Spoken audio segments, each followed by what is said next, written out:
பிரான்சில் வெளிநாட்டினருக்கான குடியிருப்பு அனுமதி கோரும் அன்எஃப் டிஜிட்டல் தளம் நிர்வாக சிக்கல்களால் கடும் விமர்சனங்களை சந்தித்து வருகிறது.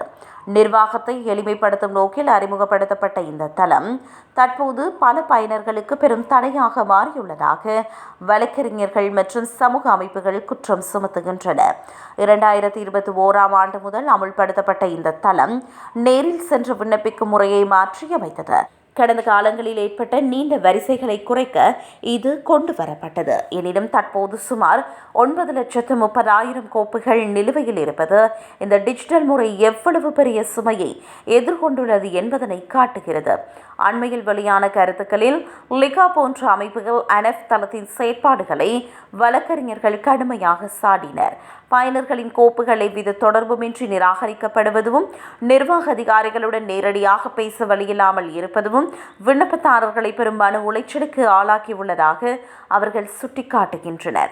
இந்த தாமதங்களால் செல்லுபடியாகும் அனுமதி சீட்டு இல்லாமல் பல வெளிநாட்டினர் வேலை இழப்பு மற்றும் மருத்துவ சேவைகளை பெறுவதில் சிரமங்களை சந்தித்து வருகின்றனர். இதனால் நிர்வாக நீதிமன்றங்களில் குடியேற்றம் தொடர்பான வழக்குகள் கடந்த 4 ஆண்டுகளில் 400% உயர்வடைந்துள்ளன.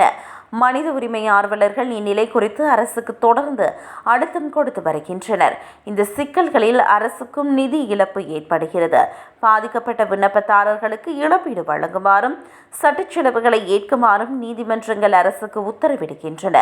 ஒருபுறம் விண்ணப்பங்களை செயல்படுத்தும் பணி, மறுபுறம் நீதிமன்ற வழக்குகளை எதிர்கொள்ளும் செலவு என அரசுக்கு இருமுனை சுமை ஏற்படுகிறது.